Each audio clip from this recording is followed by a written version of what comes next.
the sound. Guess I'll just close my eyes.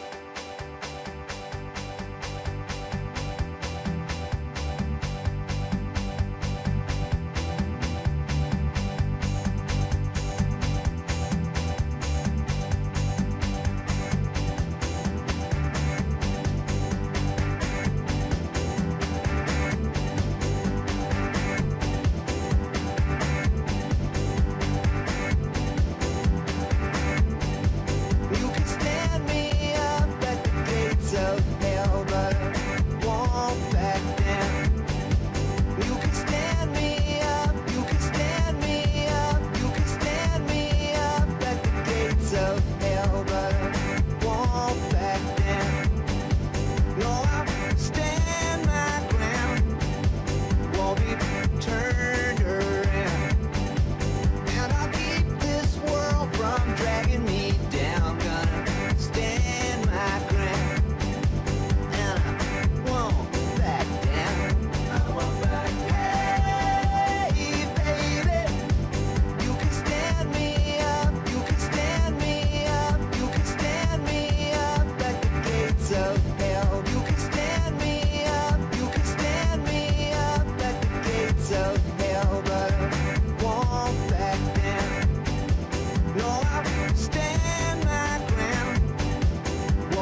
Guess I'll just close my eyes.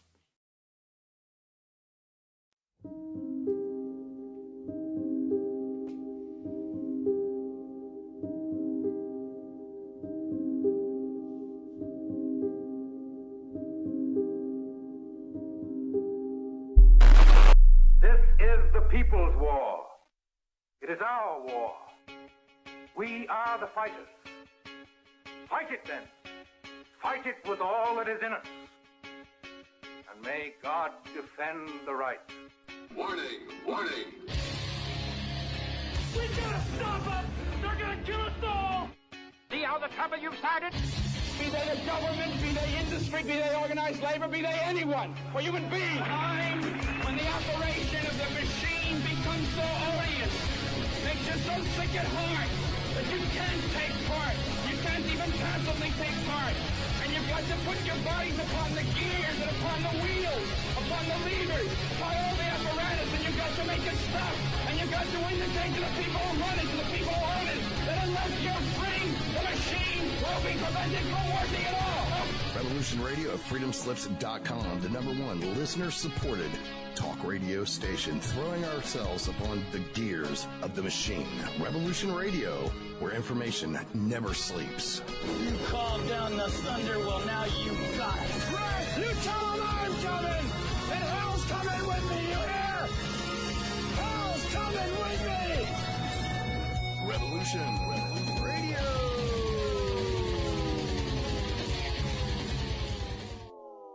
Adapt 2030 Mini Ice Age Conversations covers changes in our climate due to a new and intensifying grand solar minimum. In the media, overlooking, downplaying, or burying cold weather changes occurring on our planet. This is in order to keep the global warming agenda steaming full speed ahead. I do this podcast and radio program because we need to begin conversations on how to adapt our food growing strategies long before 2030 as agricultural zones shift, affecting global crop output, but very few mainstream media outlets are talking about the most important issue of our time: cold weather crop losses. Our sun is going through a 400-year cycle, which has effects on our weather patterns as our magnetosphere weakens and the jet streams go out of flow. It's not CO2, it's not you, it's the sun. Are you ready to thrive in the grand solar minimum? Then join me for Mini Ice Age Conversations. I'm your host, David Dubine, creator of the Adapt 2030 Mini Ice Age 2015 to 2035 video series. And I do welcome you this evening, this afternoon, this morning, wherever you reside on this beautiful blue planet. I have Ransom Godwin joining me tonight, 420 TV Freedomist Films. Now, could I start off with a semi-deep thought here? Does anybody mind? Would be the question of the evening. In addition to getting 6 guinea fowl today so I can use them to patrol the property to eat all the damaging insects off my garden plants, they're going to enrich the soil, and then natural clover and different wildflowers will grow next year as well. That's an off-topic thing, though. But anybody see the market dropping today? And you could say, oh, that's financial news. It could.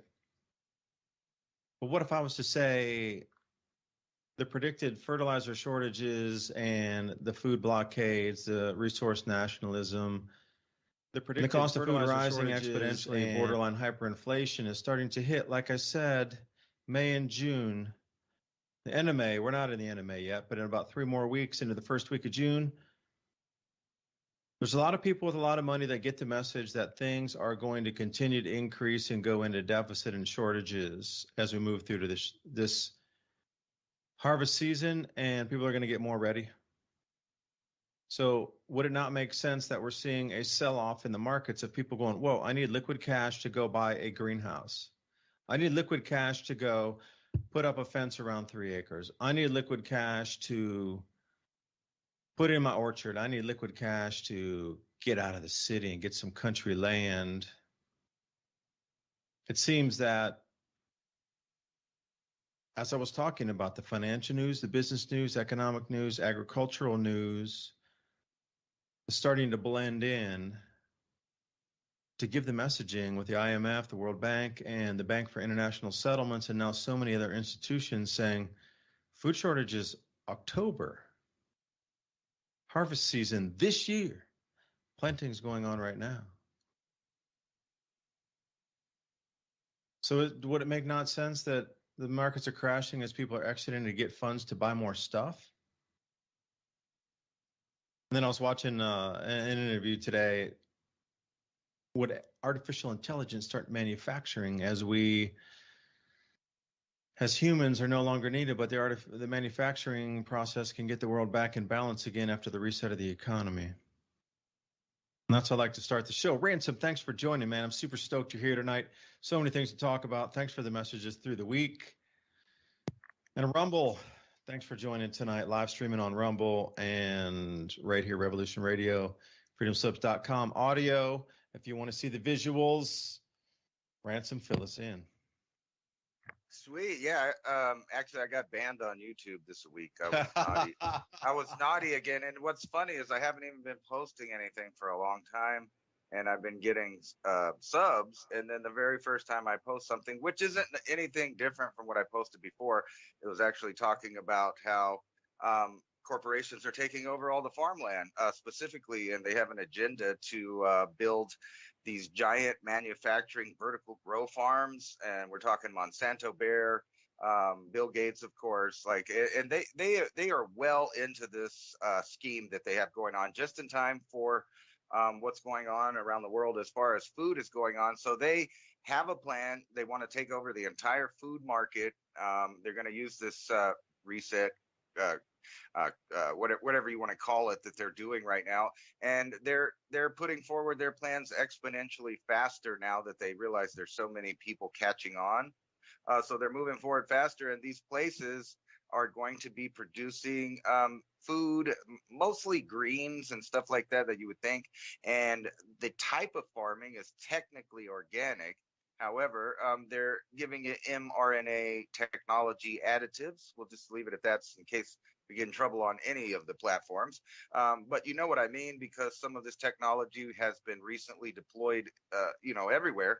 But now they're going to put it in the food supply. On top of that, they're using all kinds of new nanotechnology to track, trace every last little, leaf of lettuce that's going out there. And the public is in for a rude awakening into this new transition. So the world is not growing like they always have. Everywhere you look, from the Russian war to, you name it, around the world.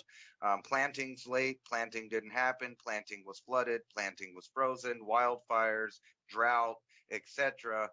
And those are just like some of the normal, natural reasons. And then you pile on top of it the events of the last 2 years, and you see that we are in this exponential dive, a crash, if you will, for at least for the Americans listening right now that think they're in a bubble and they're not going to be affected. I have another thing to tell you. You are going to be affected.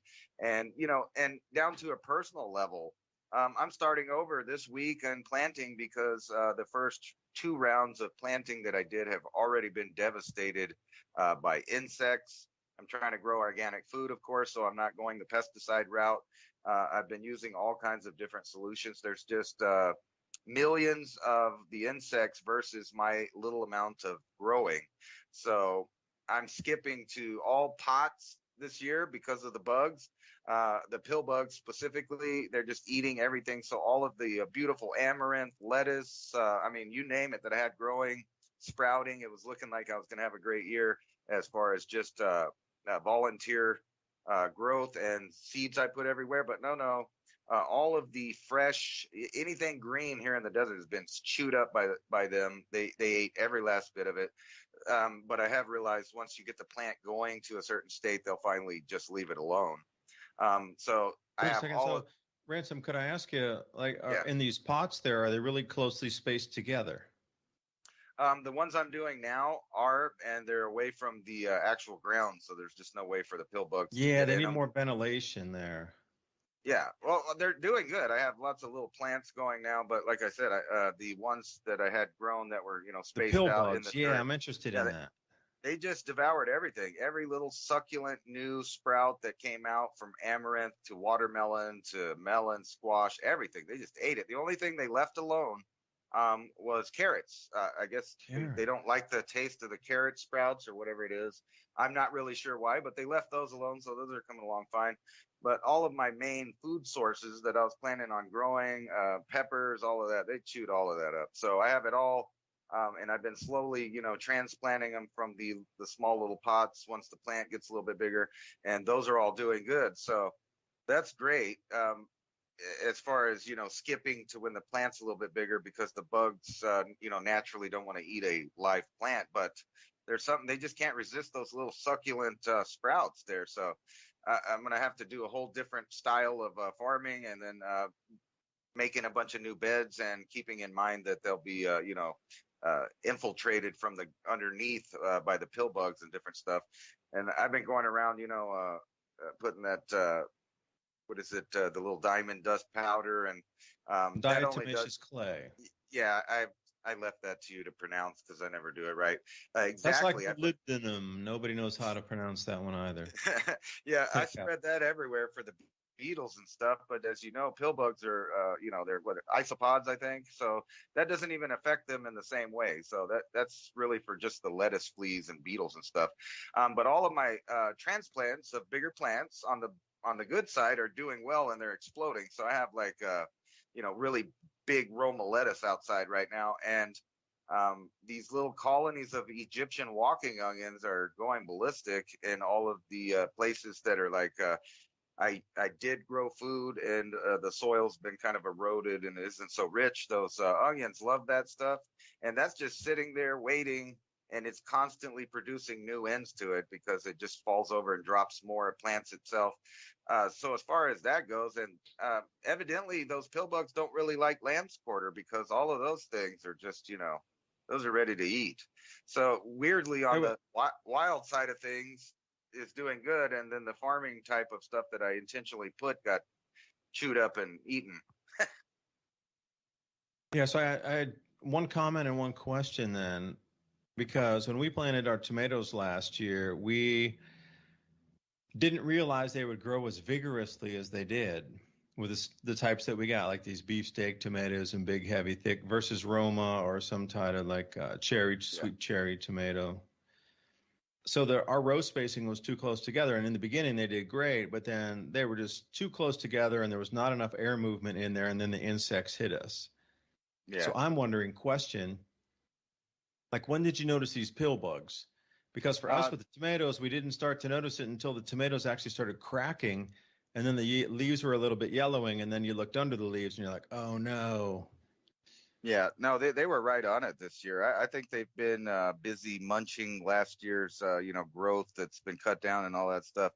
So they had an adequate food supply over the winter, and they just exploded this spring right at the same time as everything was sprouting as soon as it turned warm. The tomatoes, I got those figured out though. They're doing pretty good. The last couple of years I had just tomato forests on accident, and the tomatoes are great because you can kind of plant them far up the stalk, and they'll grow new roots. So you can kind of plant them deep as a big plant so that you don't have to tie them over as much. And growing them with melons seems to work out perfectly, at least honeydew and cantaloupe, things like that, because the vines kind of grow in together with the tomato plant and give it structure, but they don't choke out the tomato plant. So, I mean, the last couple of years here on my small lot, we've had hundreds of pounds of tomatoes, like Bitter Boy, beefsteak, all of these. And a little advice to some people out there: Home Depot and other places like that this time of year, right about now, start throwing out hundreds of little sapling plants as soon as the spring buying cycle's over, and they'll just dump them in the trash. And a lot of times the employees are more than happy to just let you take those. And I've done that at least one year where I didn't even anticipate how much they would explode. So I planted those about every 2 foot in the desert soil out here, and just started, I thought whatever, they were free plants, and it turned into a tomato forest. They really like that sandy spacing, and just that's a big score for somebody if they can get that. So look out for those all the chain stores getting rid of their old products right as soon as the planting season's over here at the end of May. They'll start getting rid of everything. Yeah, and I'll say Home Depot also, if you're going to get wood there, that once they put a pallet, well, not a pallet, but it's one of those wrapped bales of wood on a pallet that they stack in, you can sort through. Like once it's been sorted through enough where everybody's picked the good pieces out, if they will sell that stuff for like 10 cents on the dollar, the pieces that keep being re-rotated for like 3 or 4 days in a row and never get sold, they will, at the end of either the week or the month, depending on where you are at, they will sell that wood, but you have to contact the service desk first or the pro center to know exactly when that wood's going to be sold. How would I know that? Well, I'm building a fence and we're using these 4x4 posts. And that's exactly what we need is a 4x4 6-foot post, 2 foot underground, bunch of rock, concrete, spend the money for the concrete. You could ram earth, but I mean, man, that is so much difficulty. And I'm starting to realize the benefit of spending the money for concrete versus the calories and the time spent to ram it with earth and then find additional earth to get in there to make it super. And then when it rains, that could all come up in a second because it just gets soft again. And then your fence could sag or whatnot. There's so many things I've learned in this last 2 weeks or last week about trying to protect what you have and not in an offensive way, but sort of a defensive way in many forms. We're keeping the raccoons out of your chicken coop, or what we're trying to do is make a living fence of exactly what we're talking about, Ransom: tomatoes, peas, beans, Malabar spinach, anything that's growing up. And even when you talk about squash or some kind of pumpkins that have enough girth in that, mesh web, that welded fence to get up in there and continue to grow, even if it's heavy.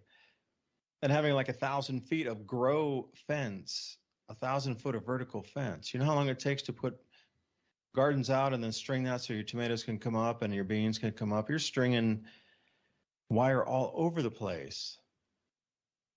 So what if you were to build the fence once, a perimeter fence to keep things in or keep things out? We're doing it for both. But then using that lattice to support different vegetables growing on it in perpetuity. Like you can get the annuals or you can get the perennials. It doesn't matter as long as they produce food and they're in the right place. That's 1,000 foot of fence. I mean, imagine how much food you could produce in 1,000 feet of garden. And that's where it needs to move to, is that thought. But then again, being economical about it, finding, it really shocks me that Home Depot would throw those plants away. That's a travesty. Could they not have a counter out there that, all right, give a nickel for a plant or give 1 cent for it or whatever? Don't throw it away. Why would they do such things? That's crazy. But look for the wood on sale after they go through, because we had to buy a huge amount of 4x4s to put H-posts out to get corners on the fences and like I say, concrete. The price has gone up from like $1.95 a bag to what was it, $3.45 a bag here. So it's like the Quikrete stuff that you just mix with your medium. So I didn't really know much about pouring fence posts the last couple weeks or so when I started with one of my neighbors who is helping us put everything out. I didn't know about it. I knew Quikrete, digging the posts, all that good stuff, leveling it off, but the amount of rock you need to put with the Quikrete and then like layering it up so it makes a very solid mass, you're going to need about, I don't know, 60-pound bag of Quikrete for about every 3 posts if you're using it very tightly, and 2 bags if you're going to split a bag and use it very liberally in the post settings. But again, I'm thinking longevity. Like things are available now, but they might not be in 5 years or whatnot. I want those posts in the ground, and I'm willing to spend the extra $3 or $2, whatever it works out to, for all those posts to average it in around multiple acres. I don't want people walking into my fruit trees that I'm growing in the small orchard in front. I don't want a lot of people would walk past, Ransom, we talked forever about this. A lot of people would walk past your fence and not even know that there's edible foods growing on it. It's just, how do you think into the future from now about trying to get something a little bit cheaper because of hyperinflation? Now, could you use those 4x4s in a different way, but we need a perfect post because we're going to wrap wire around that. Can't have some that's knotted off, that's not exactly, it's just barely a square, but the size of the tree, you could just still see the roundness in it where the sawmill didn't get it exactly perfect. But so many things to learn. I'm in a learning process every day. This whole last 10 days has been nothing but fence for me. So it was like a crash course in fencing. I guess you could buy that at a university, but I'd rather use my own money as the tuition to buy the materials to then do it on the job training by myself with the person and then just do it all and then learn all that as a skill set. But that's just me, because skills are going to be the number one thing that are going to, if I could walk into your farm right now and go, I can help you put the fence up, you're going to be like, oh man, thank you so much. Because it's such a tedious task to do such a thing. And if you even have that skill and you even know anything about fencing and you volunteer, welcome in. I'll feed you to help me fence right now. And that's a no BS assessment. Anybody out there, you come up here and work for the next 7 to 10 days with us and put the fence in, I'll feed you and give you a place to stay. That's how valuable that labor is. But anyway, I'm rambling, Ransom. Yeah, I sometimes trip on the comparison of like what we're doing, because you have quite a bit, I'm sure, bigger piece of property, and it's also in a place that gets a lot of rain and stuff. So you're having to deal with all of these environmental problems when you do construction. I'm kind of lucky on that behalf because if you lived anywhere in a valley, pretty much in New Mexico, you'll know the sandy clay is like concrete. So you can just dig a good size hole with a post hole digger that's about the size of the post pretty easily because of the way the clay and the sand break off. So you could dig it. And then, you load it full of rocks in the gaps and stuff and fill it full of wet dirt. And that it's just like concrete for years. And the rain rarely ever penetrates the ground far enough to ever move it, or, you don't have to worry about the ground saturation like that. So, like you could put up old, used, half rotted post and do exactly what you're talking about if you have the No water. way. See, here it's the opposite. It's so rainy all the time. You really need to take that into consideration. Like seriously, your stuff's going to rot away if you don't make it the best when you start. Yeah, absolutely. That's what I'm saying. There's quite a bit of difference, like depending on where you live with the problems you're going to come across. There's no one size fits all farming, which is really cool when people get together like on these, and we talk a lot about, surviving in the future with community. Part of that is just basic, the same thing that's been keeping man evolving all this time is the acquiring of knowledge and the trading of knowledge. And little tricks like that, like, I discovered pouring through online articles about, how do you get rid of the pill bugs? And they seem to really like citrus. So you can, get rid of a bunch of old rotten limes or lemons or whatever and put them out there.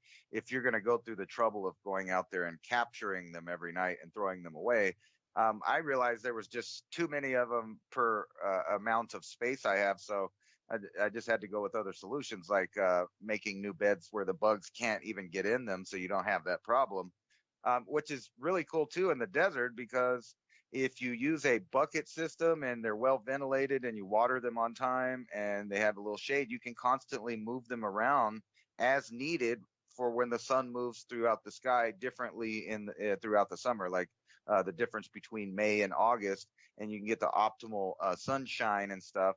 It's little information like that from different people in different places, because I'm sure that somebody that lives, like, say, in Florida with real soupy, swampy, different kind of stuff is on a whole different trip than even you in Tennessee or me in the desert. Acquiring all that knowledge, and like you said, I learned a lot about construction and especially farm work when I was a kid looking for money. And I know that's not available to a lot of young people as much as it was when I was a kid. It's kind of weird to be old enough to even say that, but when I was a kid, you could, find some farmer desperate to pay you $5 to $10 an hour to post hole dig all day and then wire that stuff up. And I didn't know anything about the pesticides or the herbicides, and fields and fields of spreading those things with the little pumps on your back that leak all over the place. There's a whole generation of people that have to deal with that. But the difference, though, they did get out there and learn all these different farming techniques, just doing basic construction. And it's kind of sad that the death rate is going up for younger people, especially millennials. It's like up 83%. You can pick your reasons or look into that. But the idea of having a whole generation right at the time when we're going into a needing time of education and skilled people, we have a big lack of that and a lack of knowledge all around. And I always joke about people under 30 or really under my age now. It's hard to get one that can actually even read a measuring tape, which is, basic first, second grade mathematics that you should have learned with a ruler and some fractions. I don't remember exactly when it was, but every kid should have known that. But every kid knows how many genders there are now. And I have a sneaky suspicion that, in the Great Reset here, which, by the way, Klaus Schwab and other people have decided that things are not happening fast enough. If you might have saw that article I sent you where they're talking about, pushing forward and doing it faster, moving forward the Agenda 2030 and other agendas, a lot faster because they're not taking in control as fast as they want. Yeah. Wanted to make a comment on down in southern Florida. I've seen people fence in swamp and whatnot. I mean, estuary, where it does go dry for a portion of the year, and they'll grow. I don't know. They'll let it go, either the plant crop or they'll let it go fallow, and then either cattle can graze there or horse can graze there. But then it does get flooded. But they're pounding in 15-foot deep posts when they go in there, like way down. They're not using any good. They're using earth rammers, so like bam, bam, bam, bam, bam, and take it down in there so deep. But it's going to be a myriad of solutions depending on where you live at and depending which latitude you are, because we're dealing with rain. Like, we're going to get rained out these next 2 days. So Saturday, tomorrow and Saturday, let's just clean the house, do whatever, just maybe redraw a map of where the posts go or whatever. I don't know, making the food forest and all these things. There's never a dull moment out here. But that's the way people are going to need to think, is taking autonomy back to the food again. Because as we see, this Great Reset thing is all about upsetting and curtailing and turning off the valves and levers and knobs of food production, delivery of foods, and delivery of farm inputs to grow the foods, and also disrupt the economy at the same time so things can't trade equally any longer, upset the balance of futures markets so farmers can't even hedge their losses. But it does look like if anybody's farming this year, they're going to be multimillionaires based on the pricing where everything's tripling. But the farm inputs aren't there. So whoever got it. And whoever had the fertilizer is going to be the king of the land, because I was reading an article, speaking of this Great Reset, Brazil is going to be applying 25% less on its crops this year. And that includes soy, corn, and wheat, and coffee, all four. So if you think about those four that are grown there for the cash crops and exports that supply a lot of the world, they're swing producers. I mean, if America can't produce and all these, everybody's moving to Brazil. They're looking at Brazil, 10, 20 million extra tons of exports down there. So when you see that they're going to stop applying a 25% down, that equals nearly 25% reduction in production. So on a simple calculation, a 1% reduction in fertilizer in heavily farmed lands that rely on fertilizers to continue production, which would be Brazil and the breadbasket of the States. It's been farmed for 100 years, and the only thing in the soil is actually the fertilizer that they add to it. Well, Brazil is very much the same way. That rainforest area, once, we all know the stories of the rainforest. Once you deforest it, it's good for 7 years, and they have to add, just like we do in Kansas and Oklahoma and Nebraska, it's just 1,000% fertilizers in there just to give something into the soil so the plants will grow. No fertilizer, there's nothing left living in those soils. So Brazil's going to cut 25% of the fertilizer application across the entire country for the next year. So you can look, do this. This is a forecast right here. Brazil will lose 25% of its agriculture in the year 2022. It's coming into planting season right now for the U.S. And as we come in here, they're coming as we transition. Whatever happens here is going to happen in the Southern Hemisphere. As soon as we rock into our October, it's going to be a 2.0 down there. And they're already telling you they're going to cut super incredible lean. Like food nationalism and resource nationalism is going to be a thing. The food's going to get lean on the planet. Food nationalism, I mean tight, incredibly expensive. And not having the fertilizer inputs and the farm machinery parts that we need, and diesel going to all-time record pricing, only pushes farmers higher on every cost, and not enough herbicides, which is a whole different thing to think about than just fertilizer input. And then the supply chain breakdowns, then the trade wars and the currency devaluations, the currency wars. Okay, all these things are happening at the same time. It's planned with a capital P. And these guys be yapping on about, oh, reset this, reset that. And all this is happening at the same time. And nobody sees that those 1 + 1 should equal 2. But nobody sees it's like nothing in behind it.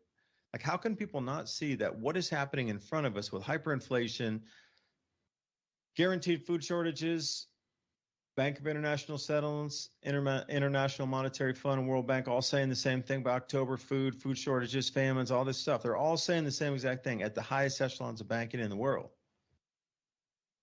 And Schwab flapping his lips over there, Great Reset. And everything going up weekly and minutely and bi-weekly, and the price increases, and then people are sitting here going, oh, it's just because they didn't do something with the dollar. Oh, they printed too much money.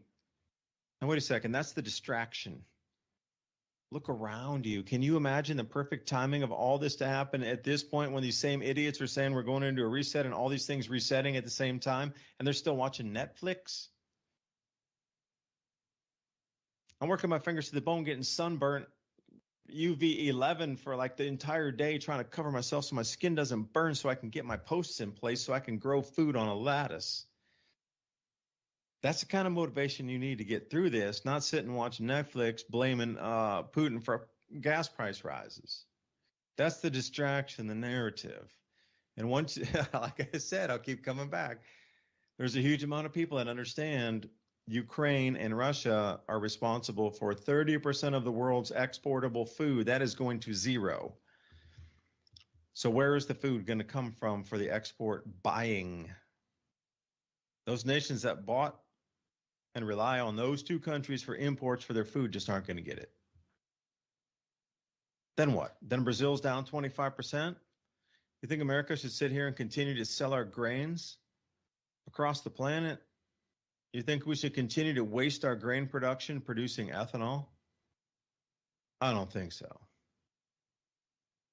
So this is where we kind of sit at this moment here, as the awareness of all of you. What I'm talking about is about 20% of the world's population.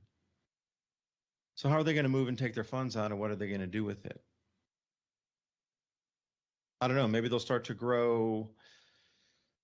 What would be the first thing you would grow if you were diving into growing for the first time and you were looking for a high value, micronutrient rich superfood kind of food, and it was the first time you were going to grow something, or you're looking for a no-brainer that is always going to produce, then what would that first crop be, do you think, Ransom? What plant would it be? Maybe the more correct question. Gynura? Moringa? I'm not sure, but targeting a first like no-brainer food, superfood, what would it be?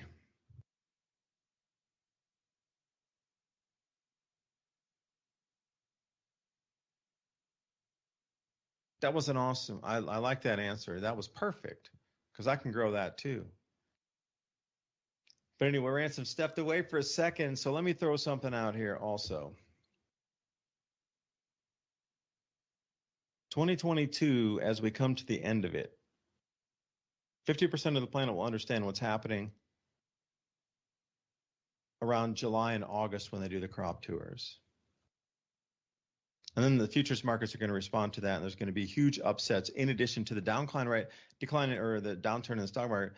That's people selling that need the money to get stuff, that understand what I'm telling you tonight. They're selling right now to get the money to go buy things.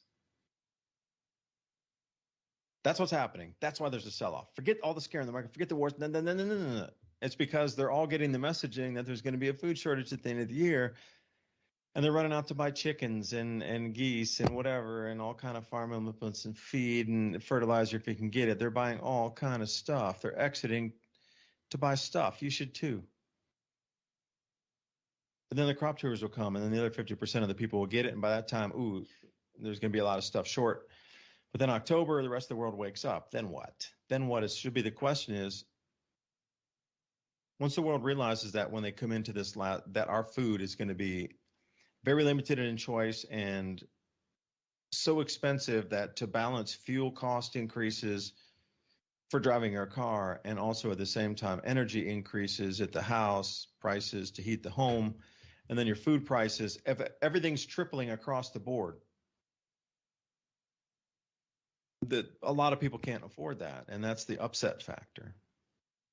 And that's the reason during these grand solar minimum events that governments are overthrown, or there could be a restructuring of the way the government oversees the people, or it has to respond to the angriness of the people, should be a way to say it. And however angry they are at that moment, the new ways to, corral them in are solidified at that point. And that becomes the paradigm for the next 100 years after this event. But when October comes in, it's going to be a little scary for most of us. But I'll give a little hopeful message by saying that the shortages are going to be so vast and so stark and so mind-altering like it was with the Great Depression. For grandparents that I had saved everything. They threw nothing away after that event. That's going to make that look small. So people are going to get spurred to action. And as they do, I do believe in 2023, there's going to be a whole move. I bet 40% of the food will be grown in America after 2023 in our own backyard gardens. It'll be that traumatic of an event coming up for those few months. Now, here's the secret, though. If you're prepared and you have some stored foods, you can have some seeds, microgreens, you can grow some things in a garden, save that, can things, dry things, dehydrate, whatever. If you're even a smidgen prepared, and you can rock through these, say, 8 months until the next planting season, you'll be just fine. We all will. But it's that point of September onward until the next planting season that you need to get ready for. Coming up in July and August will be the first shoe to drop, if you will. But then moving forward into the September, October, then the whole market thing doesn't work anymore because everybody's going to want physical delivery in the commodities market, and they just won't have the physical to deliver. Just like with the gold right now, the reason that, London Bullion Metals Exchange stopped any kind of gold contracts is they couldn't get the gold from Russia from good delivery because they were under sanctions, so they couldn't actually deliver to people on the contract that said, put that in my hand. I want that 300 ounces or 3,000 ounces, whatever. But they knew they couldn't deliver, so they just ceased trading because they didn't want the illusion to dissolve, like LBMA can't deliver any gold. They're out of gold. They can't deliver it. Well, they just stopped putting out contracts before it came to that point.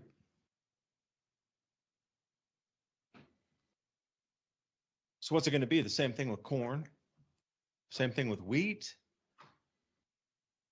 What happens when they come to the time where everybody's taking physical delivery of the corn crop because it's going to get so lean? See, corn is the thing. We're going to have soybeans and we're going to have wheat. But the corn is going to be the thing that's not going to be there. And if you start tracing out corn, what it's used for, and I'll give you the short cliff notes here. Almost every single product that's in a box on a supermarket shelf uses a corn product. So if the corn around the planet decreases by about 35 or 40%, I'll be conservative and say 30. The amount of corn grown on this planet is going to be 30% below what we need to manufacture and use this year. And I will say it will go as high as 40. If the physical substance isn't there to produce the goods, then what? Like you can't just print cornstarch. You can't, that I don't care how rich the central bank is, they can't print cornstarch. They can't print ethanol. They cannot print animal feed. That's an impossibility. Okay, maybe these black magicians can transmutate something and throw out a black kernel out there, whatever, a rotted fungus-filled kernel or whatever. But if it's physically not there, that's the only thing central banks can't protect against. They can't print food. And then what about the enzymes and the different types of solvents that are needed to break down the corn to turn it into another product? Also a supply chain bottleneck. So even if you get the corn, there might not be the agent that you need to remove the product out of the corn that you need to send on to a factory to produce your foods. See, then it starts to spiral in a whole different bunch of directions here, where once you follow corn delivered to a factory or a crushing agent or ethanol producer, see what chemicals they're using or agents or solvents, quote unquote, it's a chemical, to break down the corn to get it to its high fructose corn syrup stage, for example. Once you know the chemicals involved in that, solvents, you'll see that same supply chains running that are getting bottlenecked and delivery delays, almost all that came from China. So that's not coming anymore. So now to try to produce corn, that kind of GMO corn that's grown out in the fields there at mass, it needs a huge amount of processes to get it to a usable form. It's not like the old corn that we used to know. So Ransom, what are you hearing on the front for ag right now of disappearance of or non-delivery of? Everything I've seen on articles. Can you hear me? Make sure. I can. Okay, I didn't know. I don't know what happened last time, but I was going to tell you one of those. Backtracking a little bit here. Like you said, it's legal for you to grow cannabis, and then you got alfalfa and all of these other things that you can grow really quickly.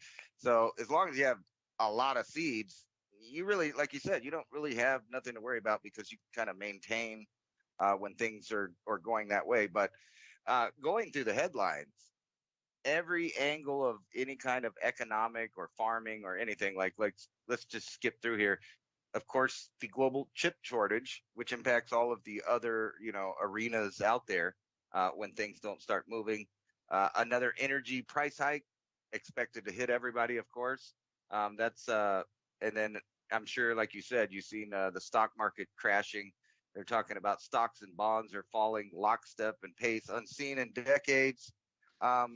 There is the same amount of people, which is funny, going out of work right now since all the way back in 1947. So you can kind of see this. This is all arranging for a hardcore hit on the Western world. And I don't think they're ready for it. I think people that listen to us, I think they're ready for it and they're going to be able to handle it. I think you just need to get out there and prepare for the winter. Like throughout the winter, you should be growing those potatoes and onions, garlic, all of that stuff that if you live in the southern states that will handle the winter and they'll be ready for you in spring. You just got to pack away those beans, rice, and etc. I was wondering, you said that about the corn. That's mainly like what I'm concentrating on this year. And thank goodness that I planted so many of them. So I got probably about 50 outside in the ground that are doing well, and I have hundreds more seeds, and these are the super combined from all of the Native American tribe kind of corn there that's supposed to be drought resistant, cold resistant, water resistant, etc. I was just wondering how many buckets of that do I have to dry and save so that I just have little cubes of money next year, that non-GMO ready to plant corn, ancient corn that has all of the DNA that was originally there and none of the GMO type DNA. What would that be worth to farmers that just can't get a hold of good seed and they've been buying these Monsanto things. And another point I was going to say is I'll be your first customer. You'll be my first customer. Just last year, I didn't even grow, but a couple of them, and I produced so many seeds. Seed farming seems to be just as important as food farming. Like if you had a farm that didn't really, of course you're going to eat the excess food, but if your main goal is really to grow a lot of fruits, vegetables, etc., and collect bunches of seeds, that's really kind of the easy part. Like one cilantro plant that if you can take care of just one cilantro plant and let it get big and bloom, all the bees love it, and then there's I got to think thousands of cilantro seeds. You can use that for coriander if you just want to use it for seasoning, or you can just get back to replanting. But all of these things, including squash, melons, all of them summer crops, you can be loading buckets or big jars full of seeds that most people just throw away when they eat the food. Even the stuff from the supermarket, if you go ahead and pay that money to get you a GMO cantaloupe or whatever, I wouldn't want to grow that. But, say you bought an organic one, there's like 300 organic seeds in there. And any residue of glyphosate or whatever that's probably in the organic food as well, just because they use all of the same machinery, shipping, shelf space, etc., it's still contaminated. But whenever you grow those seeds, the plants that you get and the fruit that you get, it's not going to be contaminated anymore. So just, I think it really important this year, besides storing back the food and drying the food and planning for this winter, is to stockpile seeds. Just if you can produce a plant, even if you're not eating it, you need to save those seeds, dry those seeds. It only takes a couple, minutes at a time for each thing to set it up where you're going to save it. And if just imagine, some of those old supply stores they show on the westerns and stuff, when the cowboy would come in there and say, "Give me some tobacco and some alcohol." If you ever notice the way that they did the set was like they really did it, and you look in the background and you see jars of corn, beans, peas, etc. Just lots and lots of jars of seeds, which is a promise of eating tomorrow. And what's looking like is coming to fruition. And I've noticed that if you look at all of these, let's see here, let's go to this one article here that talks about world hunger here, if I could find it. 25% more due to Ukraine is what they're saying. Can you imagine that? They were saying that we were already in a food shortage and that it's going to be worse by 25% more just because of the Ukrainian conflict, and that the world hunger was already up. So if that's true, and it's 25% more than already a record high of people coming into the stages of being in a position where they're going to be starving, you can imagine that the United States is going to be spending billions and billions on aid to keep their geopolitical machine working. Meanwhile, they're going to let people here in the U.S. Starve or go hungry or have problems with their mortgages and all of this stuff, because when it comes down to it, you're going to see the average everyday American start losing their cars, their homes, and other things so that they put their children first and make sure that there's food in their tummy, which inevitably increases the amount of homeless people, which inevitably increases the need for excess charity and the government to help, which is a vicious circle because you can see how that exponentially collapses. And you should know that our government's going to do that. They've always done that. We send billions and billions to countries all over the world while we have plenty of homeless people here, plenty of hungry people here. And we even live in a first world country with things like, EBT and all of these other things. But people forget you need a residence and you need to be part of their system doing what they want in order to participate in that. So a lot of people opt out of that, and where they end up is on the corner of the street. And you were talking about, you'd bring people in to build your fence. Unfortunately, it seems like there's a lack of those kind of people around these days. I've, on a number of occasions, tried to pick up homeless people and offered them money, food, cool drinks and everything, and they don't want to do that. They would rather take a handout to the last minute when there is no more handouts coming.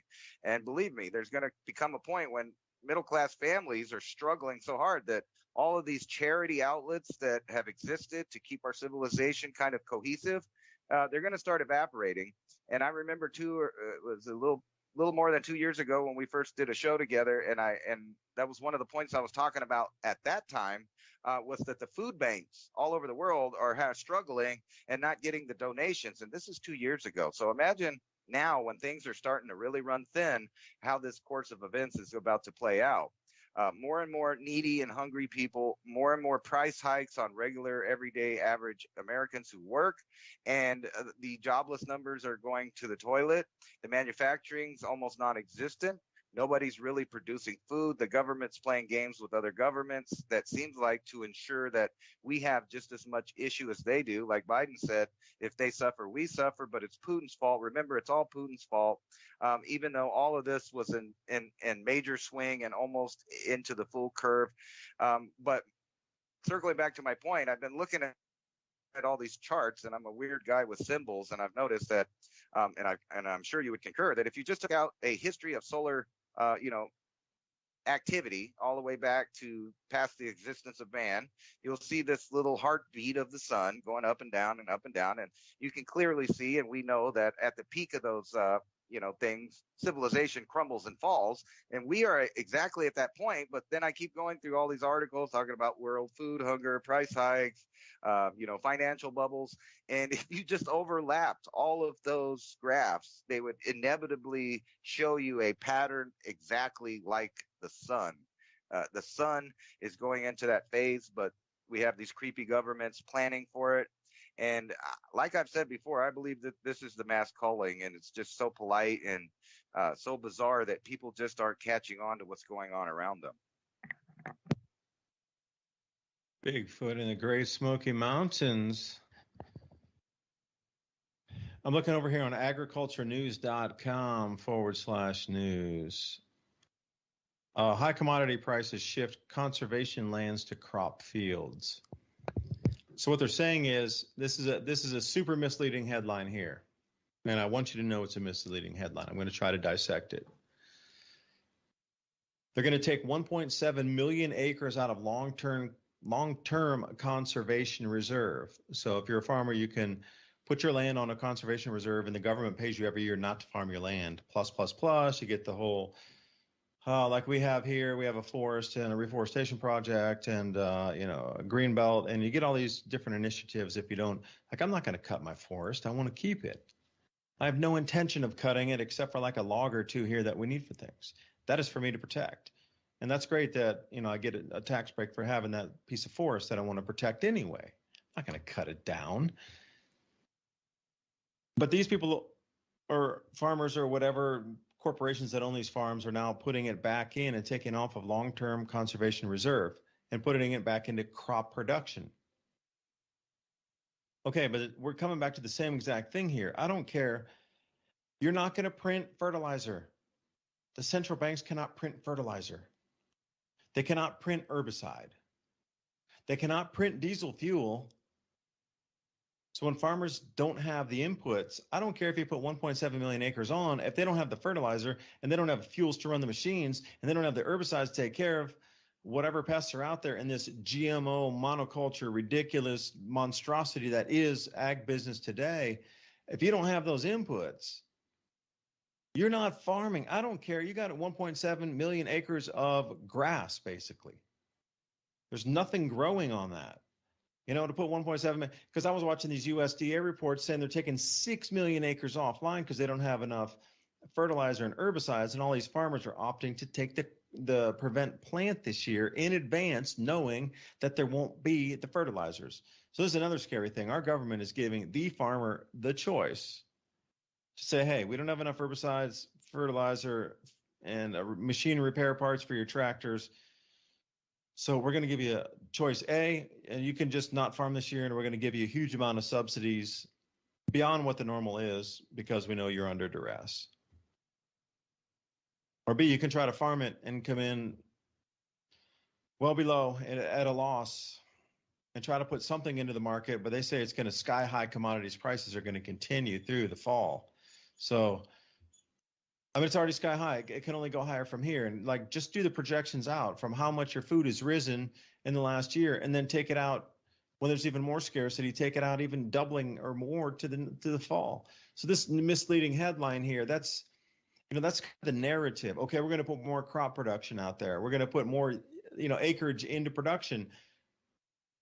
Okay, most people would read that headline and go, cool. Oh, I don't feel bad. There really shouldn't be a food shortage. You know what? They're putting 1.7 million acres back in there. No way. That's going to grow a lot of extra food.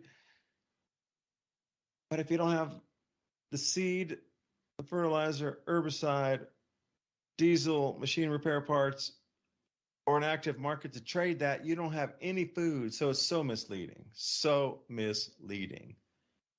I'm looking at the Ag Economy Barometer report. This is out of Purdue University, and they say 75% of the people that are involved in agriculture have a negative outlook on what the price increases are going to affect their business coming up through the end of the year.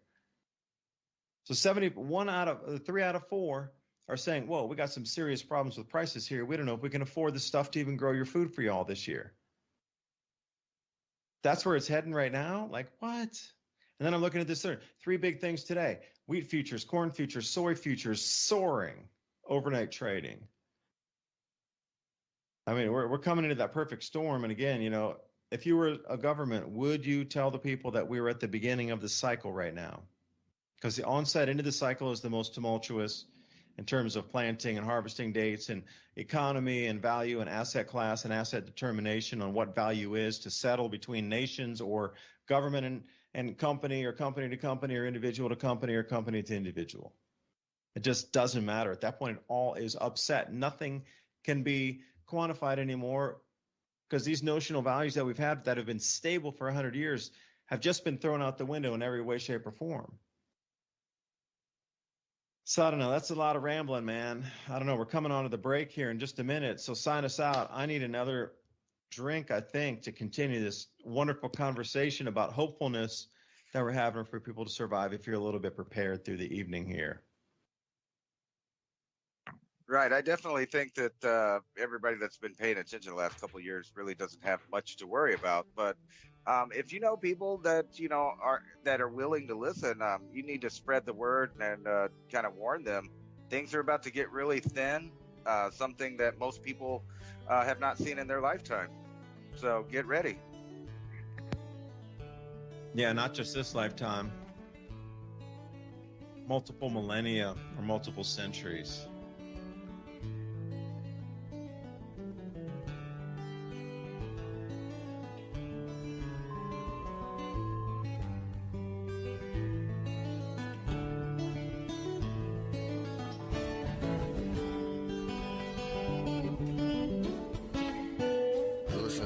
Radio at freedomslips.com, and we'll be right back after this message.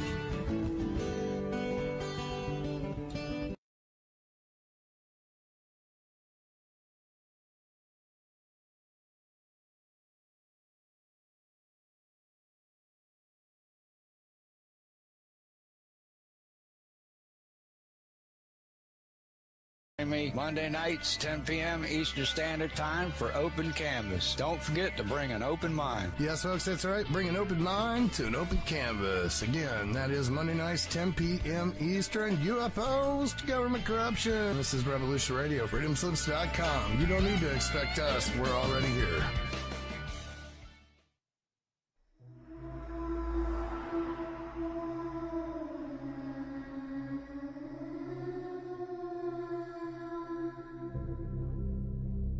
Are you interested in the paranormal, murder mystery, real natural law? You enjoy interviews with amazing guests? Then join Crypt Rick every Monday night, 6 p.m.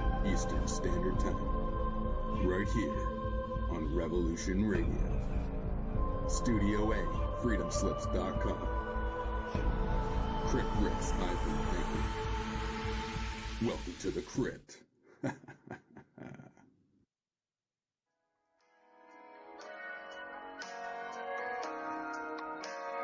Join me at Revolution Radio, Studio B, at 11 a.m. on Saturday for Free Association,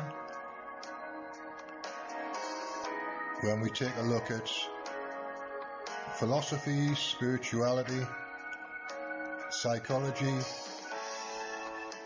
social issues, and geopolitics. It's every Saturday at 11 a.m. Eastern on Studio B at freedomslips.com.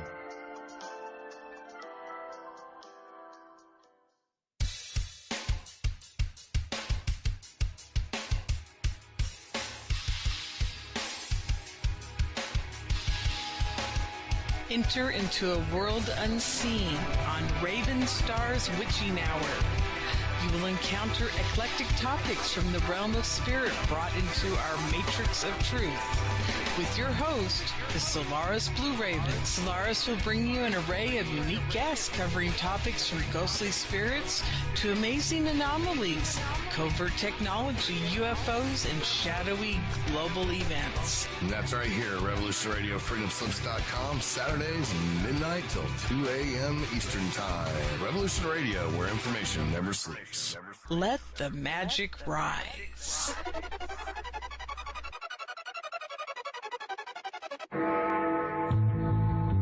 Galactic Interstellar Council on Revolution Radio Studio A, Fridays at 2 p.m. Eastern. Join us as we traverse the starseed paradigm, as expressed in the time-space continuum that we know as the divine expression of love and light.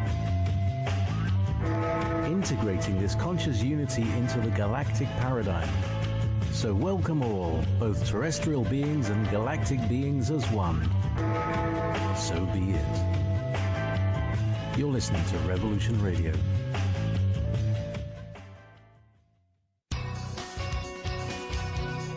Thank you for listening to Revolution Radio at freedomslips.com. Any commercial advertising you may hear in this program is of the sole discretion and benefit of the host of whose program you are listening to. Revolution Radio does not endorse any commercial products, nor does it accept monetary compensation for on-air advertising of commercial products, nor will it ever. We are and shall remain 100% listener supported. Any product advertising on this program are considered used at higher risk, and Revolution Radio shall not be held liable for any claims or damages received from any product advertised within this program. Revolution Radio, where information never sleeps.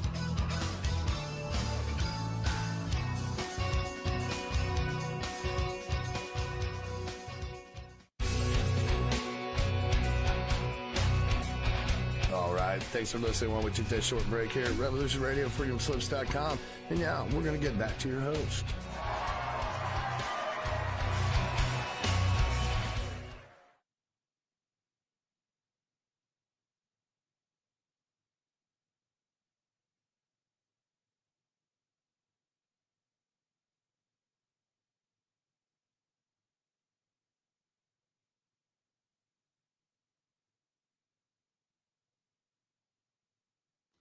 And welcome back for the second hour of Mini Ice Age Conversations. David Dubine here, right along with Ransom Godwin, 420 TV Freedomist Films. Now, before we went on the break, we were talking about, excuse me as I fall off the chair, we were talking about being more responsible for gardening and getting some of your own food production up and running immediately to be able to just get through this period from now to harvest season. Know that you can have the skills to do it, share with others, and then as we go from harvest season into the planting season of next year, when it gets really rough, tough, hyperinflated prices, social unrest, you'll already be prepared for it. And that's what it's all about, is sharing the I guess information. I could say knowledge, but it is information and knowledge both. If I show you how to do something better, or you teach me how to do something better, show me, is that knowledge or is it information? I guess it's both. But speaking of info flow, freedomslips.com, keeping the airwaves free with our thoughts. So I do appreciate that. If you do too, consider a donation to keeping Studio A, Studio B live with the production costs, running costs, production as well, you know, to get all these shows, to always have somebody to be able to bring us on air and connect with other guests like Ransom. And that's value in itself to be able to get free airwaves, because this information Ransom and I are talking about tonight, we were calling it, but since it was a bunch of business information, they didn't try to censor it across YouTube, etc., as they would if it was just climate information and cycles of the sun, determining where the cloud cells and the jet streams flow. That's all sun driven, not CO2 man-made global warming driven. Okay, then they'll really demonetize you and try to shadow ban, etc. But if we're talking about biz news affecting agriculture, it doesn't get hit as much as, oh wait, the governments of the planet know this cycle's inbound and they're trying to control the downfall. Oh wait, you shouldn't talk about that either, but you can here, because it does seem that things are in sync that would be verboten across other platforms. Because I really have to ask you the statistical possibility of the entire world entering a phase right now where we're going to grow less food from this year forward through 2028 to 2930, which would upset the balance of society itself. That at this very moment, there's so much chaos on the planet happening seemingly organically that rose out of the COVID. Really? And you got people talking about the reset at the same exact time of the onset of this cycle, this grand solar minimum. Really? You can't tell me that this many things are overlapping in history that only occur either once every 400 years or once every 2,000 years, that all these things are overlapping right this second, these days. That's further than a stretch. Silly putty is going, whoa, hold on. That's stretching a little too much there. Stretching a little too much. Put me back in the egg, man. Let me go. But the reason I was stringing that story there is I went today and we were getting some fencing. And it's going to be a live fence. The whole thing's a living fence project. But as I was waiting, because they don't have enough people there working to load 1,000 feet of fence onto something and then shrink wrap it and put it on a pallet and get it on the truck, it took too long. So we're sitting there for like an hour trying to get people to load something. We've been and bought some guinea fowl. And why would I say guinea fowl, not chicken? Well, if you know a porpoise and you know a fish, they're very different, but they're similar, right? Well, guinea fowl and chicken are the same way. Snake and eel. Similar but different. Guinea fowl and chicken, similar but different. So the reason we chose the guinea fowl, for those of you wanting to raise those out there, the eggs have more protein than chicken egg. They're smaller, so they take up less space with a denser volume of protein. And they're voracious insect eaters, where they're going to run along the fence line or in your garden and chew all the insects but not ruin your plants like chicken do. You leave a chicken out, they're going to like scratch through your garden and tear up all your plants. But guinea fowl, they're just interested in the insects. They're like, cool, man. Grow the food. Thanks for the eggs. Thanks for the yummy, chewy stuff. And we're on to the next thing. In addition, they're guard dogs themselves, where they start to know their environment. And see, here's the thing I wanted to allude to, that was security. So you might think that is so outlandish. If you say guard dogs, okay, you understand what I mean. Guard dogs, like you got animal 1, 2, whatever, living on 3, 4 on your property, and as soon as they hear something out of the normal, they start barking and run toward it, or whatever they do, their response, rah, rah, rah, and something. Wait, dog's barking, something's different. Well, guinea fowl are the exact same, but in a bird species. So not only do you have dogs, but you would also have guinea fowl, both alerting, because the dogs and the guinea fowl go into different locations across the property. So think about that. You got different kinds of warning devices across different working areas of the property. But at the same time, the guinea fowl are eating all the ticks, any kind of worms and butterflies and caterpillars and slugs and all those things that you're talking about, pill bugs, those things, we eat them up. So how many lines deep can you go into using nature to help you benefit as we move through this transition period right now?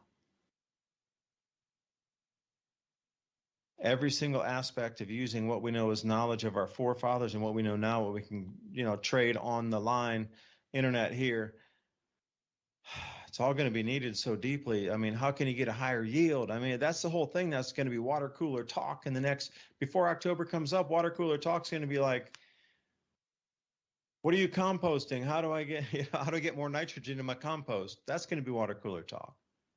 Anhydrous will be a well-known word. Phosphate, potash, those would be like common words. They're not now. Hey, remember, what was that? Social distancing. Nobody knew what that meant, and then everybody knows what it means. Well, phosphate or NPK ratios will be something that's very same by the end of October, going into next year. So, Ransom, I rambled, man. Like I said, I was going out to get a quick drink. No, I was just thinking when you were talking about that social distancing, how far are you going to have to social distance after a collapse of the world food supply? And I kind of wanted to get back to Stay off my property. Yeah, I'm looking at this graph, and this is kind of what I was talking about earlier. And this shows, this article's from Yahoo Finance. It says world hunger exploding after 25% spike before the Ukraine war. And it has a little graph here. It says global food index has soared since the war began in Ukraine. But this map immediately reminds me, or this graph, excuse me, of this picture right here, which is the interglacial cycles over the past 450,000 years. And I know you know a lot about this. And, just looking at this picture that everybody's looking at here, it shows these is what looks like a heartbeat or whatever. So this is the sun's activity, cold, we get glacial periods, but also on this is a map of disappearance of species. Like you can lay over a map. I mean, excuse me, I keep saying map. I mean graph. That's kind of how my mind works. Graphs are maps to me. I mean, it maps out time, whatever. But you could clearly see where all of the die-offs happen on the same interglacial map. And it comes down to today, where we're right after this big spike, not unlike the other interglacials. And what happens after that is what we're talking about. We're going right into this phase off the graph here at the end. To where we're going into a glacial. And so am I to believe, because I know you know way more about the global warming situation than I do. Like you see articles from California right now, they're going to, conserve even more water due to climate change and drought and et cetera, which means less farming, less ranching, et cetera. Now, when you have all of these artificial factors put into place, and then you overlap them on this map here, graph, I did it again, this graph here, you can see that back then, I doubt there were too many governments, interfering with people in the way that they are now. So how does that kind of incorporate into this graph where we're about to have a big drop off into a glacial period, a cooling, whatever you want to call it? And am I to believe that the world conglomerate, if I can even say that, conglomerate, basically now it's like a one group think organization of scientists around the world, whether it's medical or climate. Am I to believe that all of them are lying, and really this graph is just going to go up further and this super big spike into infinity, and this interglacial is never going to stop? Or am I to believe the cycle that I could clearly see for the past 450,000 years is going to repeat itself again? I mean, which am I to believe? If I'm just an average every day, I have no letters after my name, and I'm looking at this graph, and this graph, clearly shows spikes and troughs, am I to believe the World Organization of Scientists that tell me that this is not going to go down and we're not going to go into a glacial? How do you get around the World Scientific Organization all saying something that me as a layman person, when I'm looking at this graph, I don't know. I remember, junior high, they told me that cycles, like this indicates what will be next. I remember doing these in school. Okay, well, if there's a spike here and a trough here and a spike here and a trough here, estimate the next little bit of the graph. So could you do that for us and tell us, layman, simple people without letters behind our names, what this graph means, and what what do we expect next on the little portion of the graph that's not there yet, that's in the future? I don't know. I just learned what I learned and know what I know. Growing kumquats. Yeah, the letter people. Well, let me rephrase that. Why don't scientists disagree? Before, when I was growing up, that was the whole thing. Is scientists would always argue. There was never really consensus amongst them, except louder voices trying to say my theory is right or incorrect, or yours is incorrect, mine's right. But it was never a solidification of all the full narrative moving and marching in one direction. There was always way more than a fringe. Like the average would be trying to discount what was proven to have the next latest discovery, so their name would be etched in the history books for discovering something. That's the way it used to work.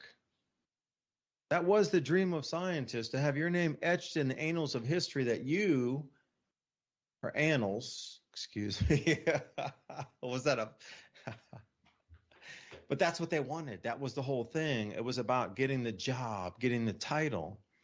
That was the competition of the wanting of that job. And that's why people would gravitate toward that academia arena. But now everything is in agreement. It just doesn't make sense. Like, why don't scientists argue anymore?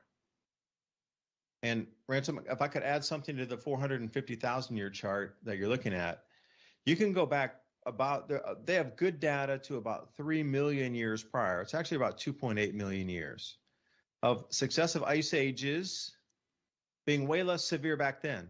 And it seems to get more severe each progressive. And that last 500,000 years where we're talking about as the deepest of the ice ages this planet has ever seen, going back 3 million years when they started. It was like a very light version 2.5 million years ago of an ice age, what we consider like 2 miles of ice under or covering Chicago and whatnot, and scraping out the Great Plains, and all those Great Lakes got sculpted by the same glaciers receding of, talking 2 mile deep ice moving forward, scraping things, creating great soils, by the way. But going back 3 million years, it was, not as nearly as severe as that. And then it got a little more severe. And then we're talking about obliquity. And did something change with the planetary orbit over these millions of years, where it seems to be swinging, or the Birkeland current firing our stars seems to be waning, or something along this type of line of millions of years. But when we sit at this juncture right now, where that line goes is into what they call the super ice age, or snowball Earth after this one. Because if you go back to the 400,000 year, what you're looking at is not temperature spike, but the duration between the onset of the next deepest. And you'll find those same where we sit right now, where it looks like instead of going to that giant peak that it did, where the temperature might be 1 degree Celsius or 2 degrees Celsius at the higher than the lowest minimums of the ice age, or lowest maximums, however you want to look at it in a warmer sense. You have to go back and find that about every 500,000 years in the geologic record as well, what they can find with temperature. What we're looking at, that same is sort of even, and then it drops off, versus being a giant spike and then straight down. That's on a cycle too. And what's interesting is that cycle is coalescing and coinciding with all of the cycles we're seeing now, but also the cycles of how governments are trying to respond to people's behaviors, electromagnetic frequency changes, interplanetary magnetic field changes, with all atmospheres on all planets changing. And then trying to keep some semblance of an economy, to keep some trade going for continuity government during this time, when they know that this cycle is a natural cycle. But again, what would you do with the government? If you're the government and you know this natural cycle is here, would you tell the citizens of what is happening? Would that cause more panic, or would it cause less panic by, slowly conditioning lockdowns into slowly conditioning? We're going into rationing in October. They got you started on the COVID thing. Stand in line in front of the supermarket. Limit of 1, limit of 2. What if you knew this? We were descending into another deeper cooling, maybe before we ultimately step off into an ice age. And I mean, that's just natural fact. We're eventually, in some time in the future, we're going into an ice age. Not saying tomorrow. Don't put me on the record. I'm just saying in the future, based on everything ever known in science, we're going to go into an ice age in the next 1,000 years or so, 100%. But why don't scientists disagree on the time that we're entering this and what the cooling will be pre-entry into an ice age? Because where we sit, it's the longest. This is the longest Holocene or interglacial period that we have had in the last 500,000 years. You don't think something special is happening? Like, how fast is that going to drop off versus a spike and then a runoff? It's going to drop straight off. But there's got to be at least one or two bumps. It's never going to be a vertical cliff down, except for the Younger Dryas dropping something like 16 degrees Celsius around 12,500 years ago. But we sit with that, a little kind of, heartbeat spike and then dropping off. There's got to be a rebound somewhere in there. So if we come off right now into this deep cooling, it's going to bound back up again. But during this deep cooling and electromagnetic effects and the sun's changing electromagnetic field, second magnetic field is forming in the outer solar system with the gas giants lining up in 2024, October, I guess it would be the heaviest interplay of those two toroid magnetic fields here on our Earth overlapping in the Bosch wall. Something like that, deep. Now you're the elite and you know this is happening. Now what? This society is not salvageable as you understand it. And now understand, don't put that in like a dire strait where you're chipping on your nails, eating your fingers to the bone. It's just this society, the way it's functioned for these last I'm going to say 400 years, will not be functional as we transition through this cycle. It is what it is. It's a transition. Schwab calls it the Great Reset. Well, it is a reset from the electromagnetic field on our planet, determining how much crop we can grow and how many people we can feed and how governments are going to respond. It's sort of the order of that. But it's natural. We're here anyway. We're at this point. Everybody can feel it. It's been written in scripture. It's been written in every prophecy that you can think of. And we're here now. We're at this point. Everybody can feel it. We know we're entering it. Now what? Okay, this first movement into it is this year. It's going to be really tumultuous, and I'm saying October. This is it. We finally get into the cycle that ancients have foretold of by using where we sit in the heavens as a blueprint of what would happen to mankind or civilization from the energy flow of that region of space onto our star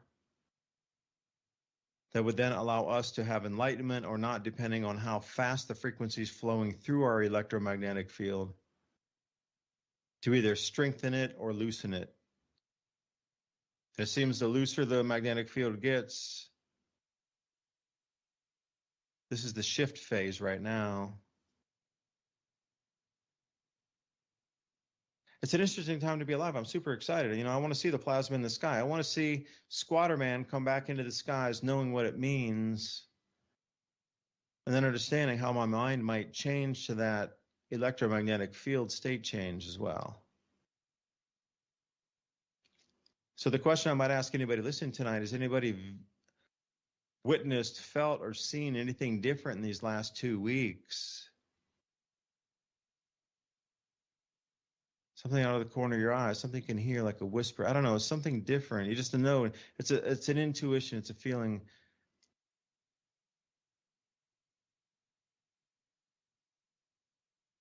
It's like looking into a wheat field and finding the never-ending tassel.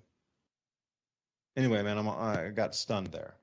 Ransom, sorry, man. No, what is the world we're going to? That's kind of what I brought that up, and I'm showing people a article from Vice that's talking about the recent revelation that the CDC tracked millions of phones to see if Americans followed COVID lockdown orders. Now, I saw that one. That's terrible. We knew that they were doing that long before COVID. way before Edward Snowden. Everybody keeps, putting that in the back of their mind that there's an apparatus to track every last single human being on the planet, especially in the first world. But this article says something very particular, and I want to lead you down the conspiracy theory path here.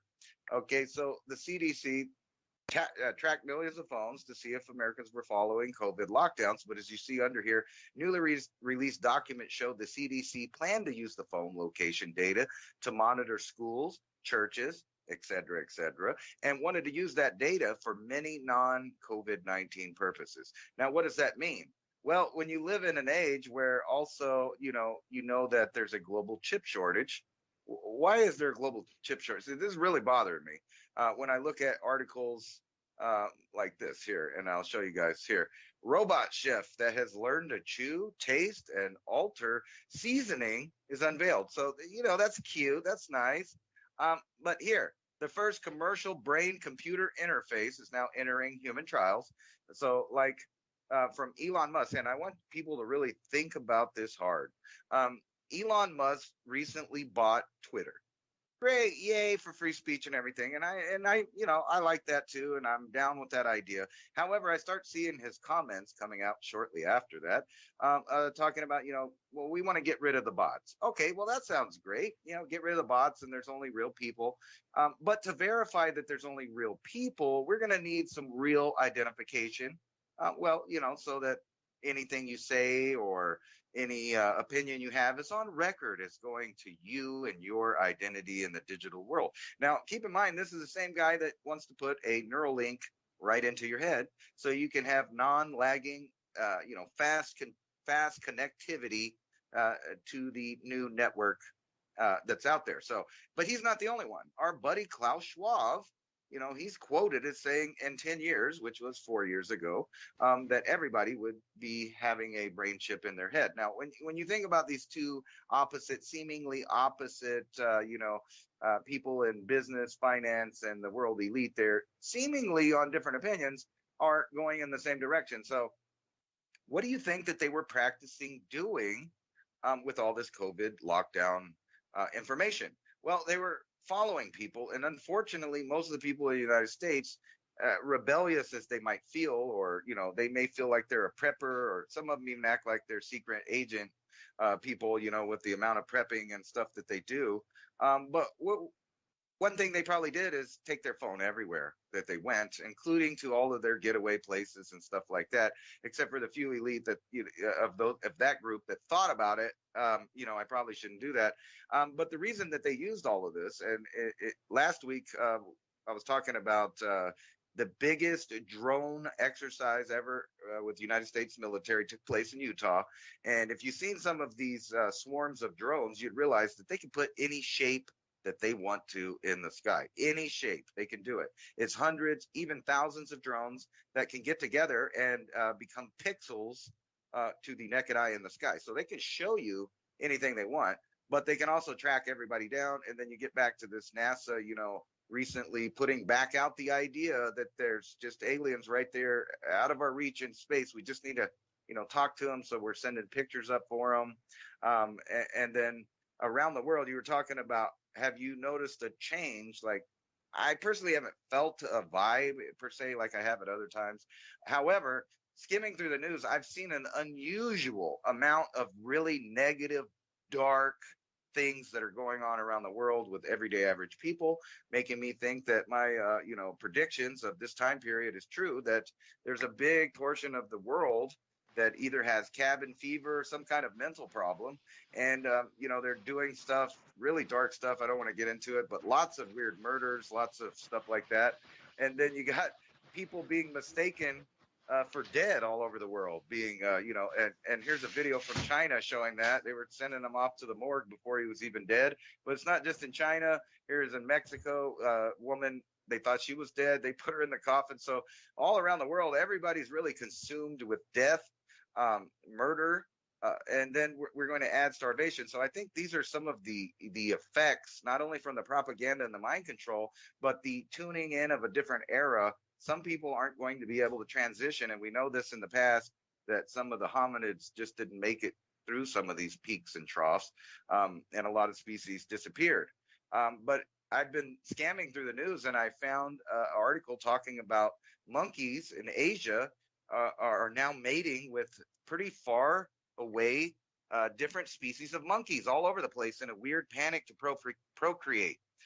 Well, that's my actual twist on it. But the idea that new species are popping up out of existing species right now in real time, mirrors what happened in the past when that hominid species were mixing, but at the end, only one made it through one of those peaks and valleys of the glacial and interglacial, and that's us, hybrid species, admixture species that we are.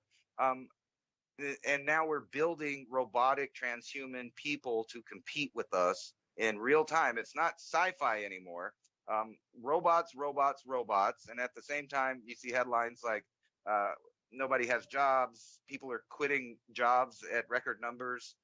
And then you combine that with energy, increase in energy from gasoline to electricity. And then you throw in hunger, and you can see, if you haven't been planning for it, if you can't let go of your phone, if you can't break away from the matrix or the system or whatever you call it, you're not going to make it through the next phase because you're going to be tracked, traced, and controlled in every little aspect of your life.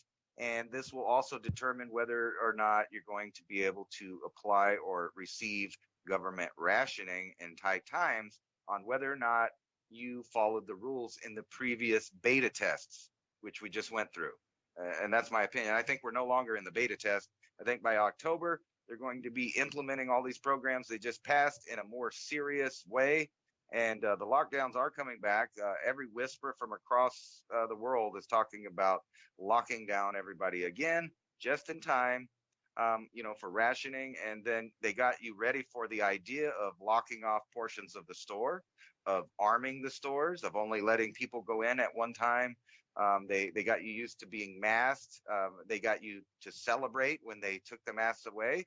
So that the majority of people will go ahead and take the masks again, and they'll take the lockdowns, and they'll do the rationing. And before your very eyes, I saw a bizarre article in reaction to the Roe versus Wade.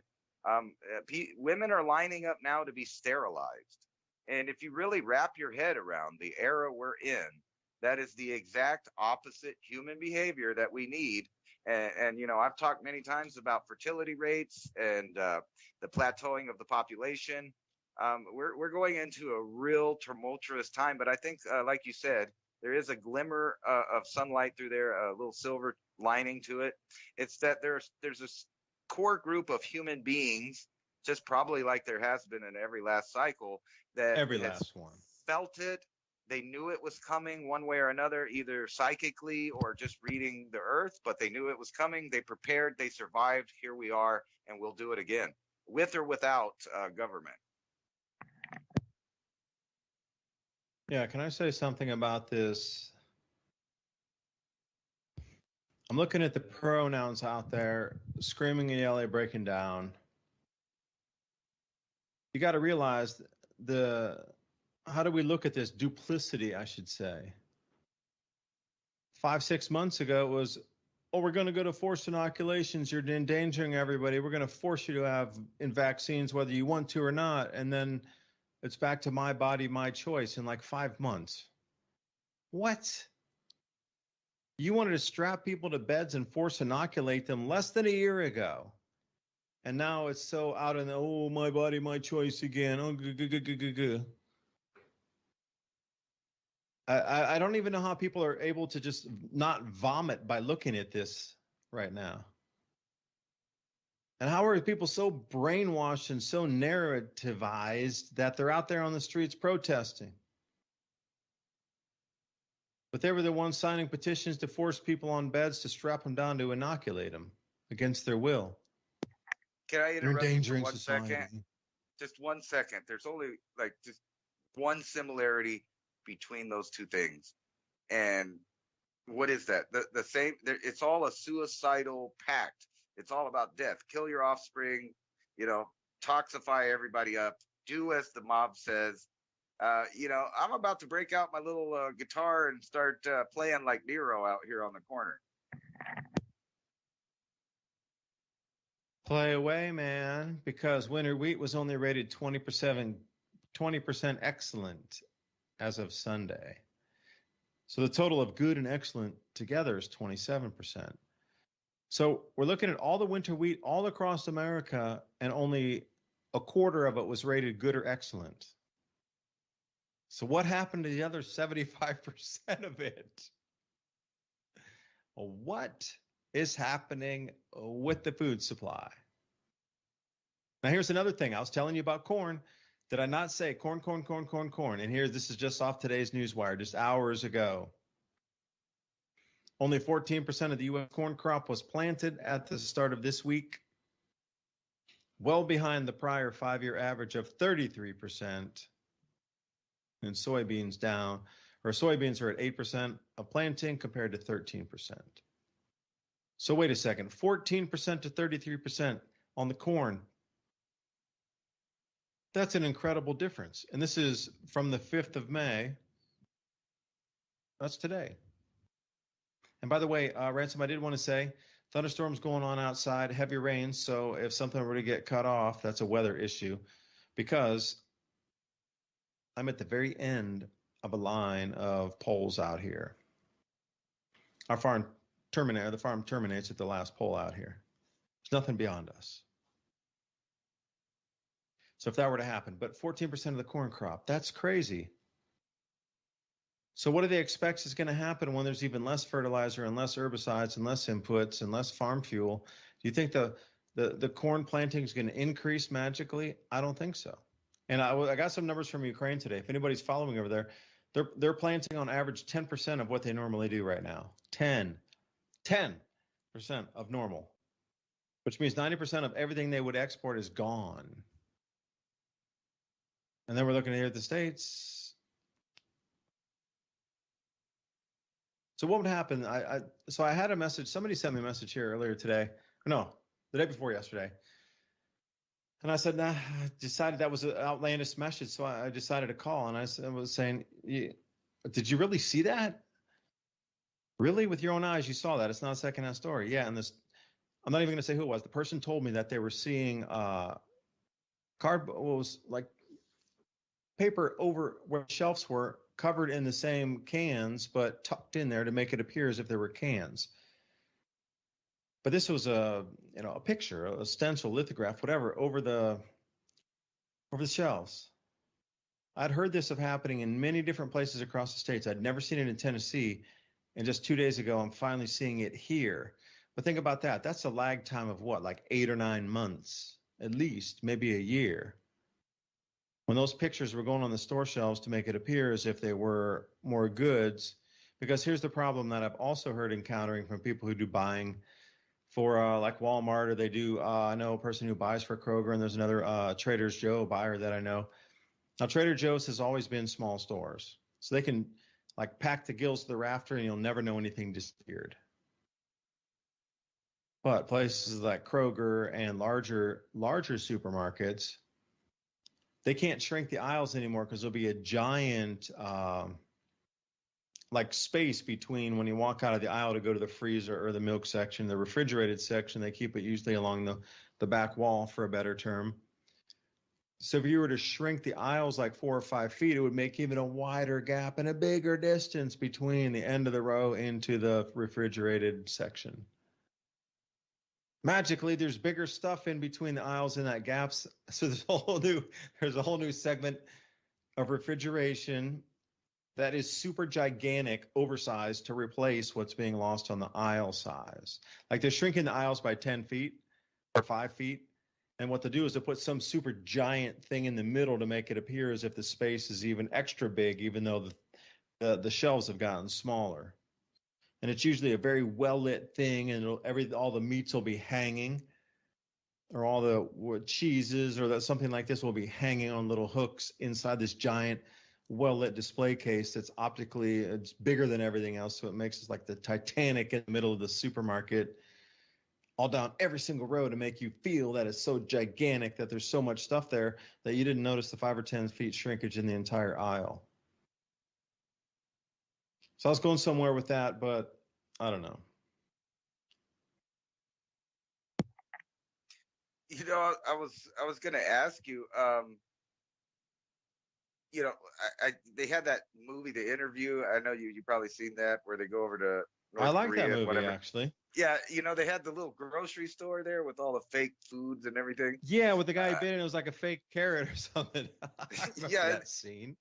No, but all seriousness, do you think that people, the let's say the Americans per se, catch up to the idea that that famine or starvation or food shortages, however you want to put it, is starting to happen by the time that they excuse me, I didn't mean that, present the presidential election debates? Do you think that the people will actually discuss world hunger or food shortages? Do you think they'll be forced to talk about it, or do you think they'll just continue to ignore it into the next presidency? Because you would think, with all these topics, that any kind of real journalist worth their salt would start asking the Biden administration and even all of the people that are going to be running for president, about food, mainly like food, because it seems like we ignore a lot of the issues that are really, hardcore. They just don't talk about them. So do you think food will be one of those, when we're already moving to that? Or do you think that that will be a major propaganda tool from both sides to not only scare people, but try to send them over to one side or the other in the upcoming election? Yeah, it's going to be front and on the platter of everybody that breathes, that's left breathing on the planet. I mean, there's literally no place on the planet that won't be affected by this. Now, the speed at which it affects each place on the planet is going to be different. And I had a conversation with a surveyor that I needed to come down to run another line on the property so we could put the fence up. Was saying, here in East Tennessee, this will probably be one of the last places affected in the U.S., but it will be in the future. And I agreed. I said, all these other things will spin around outside, but eventually, as the whole does, so does the microcosm. It's going to be on everybody's plate and everywhere. See, if you still, Christian and I had talked about Ukraine back in the day. He and I, had a few private phone calls, done a couple interviews, but we always kept coming back to this place in Ukraine when the Bolsheviks had starved 12 million people to death that did not agree with their politics. So if you want to look back into the Holodomor or Holodomor, take a look at that chapter of history and how many people died during that time from no food. Now, see, a short Cliff Note version was the mechanization of farming allowed farmers in Ukraine, because it had the best soils, quote, breadbasket of Europe in the 1930s, quote, breadbasket of Europe 2022, means they can grow the most food in that area. Well, back in the 1930s, when mechanization came and they moved from horse and they moved into tractors, they could use a tractor to plow a lot more field. Areas of the Ukraine became incredibly rich. And when I say rich, they built their own ports for export to their grains. But then the rest of the USSR at that point was like, whoa, we're so poor out here, you're so rich there. And they blame, and that was part of, so if you go back in the true history of it, go back, it was part of the empires of Russia. And it's gone through so many iterations, it's hard to quantify where it sits today on the landmass that it holds compared to before. And then you could, toss in Tartaria and lost continents and lost civilizations and hidden history. And, we can go down that gamut for ages. Along with the Holodomor, where they starved the people. So the Bolsheviks at that time, communists, were coming in saying, whoa, you over in Ukraine were making way too much money. You're selling the grains. You're like the richest area, and it's all your fault because everybody else is poor. Well, then push came to shove about, we're not going to give you more taxes. We're not going to give you the grain for free. And Russia had more weapons. They just come in. The Bolsheviks just sealed that place off. Okay, so you understand the difficulty of Russia invading because it's so large and so vast. And that's what's spouted in the news is put the hand on the Bible truth. It's a vast country. Vast. From the crop growing lands to the cities, which take 8 to 10 hours to travel through on a bus going 60 miles, 70 miles an hour to the next cities. You know, it takes up at least a quarter of the United States, at least. That vast of an area was roped off where nothing can go in. No seeds, no farm machinery, no tools, nothing. And when the Bolsheviks went in there, these communists, they burned every house. They stole every single tool. They stole every single seed. They killed every single farm animal on the way to feed themselves. And if they were full, they would just shoot it so the farmers couldn't have it. And they just destroyed like locusts going through there where there was nothing left as they fenced it off. Now look on the map and follow the news stories today, how vast, how incredible a feat that was to put a full fence around that country to starve 12 million people to death. That were the ones that had the knowledge to grow the food.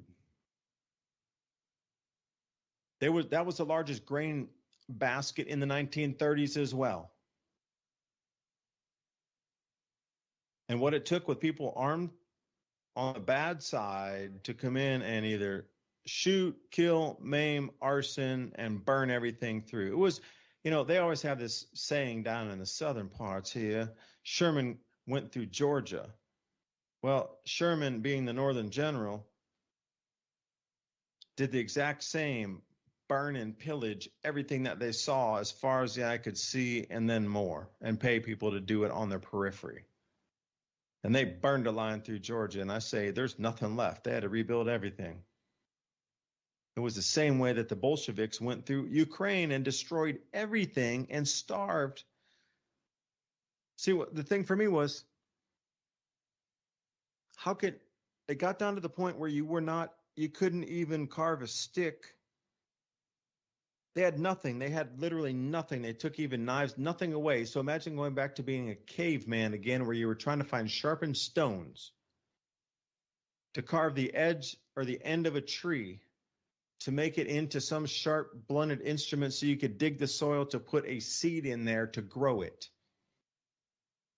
That's where they went to. And that's what's happening to our planet right now.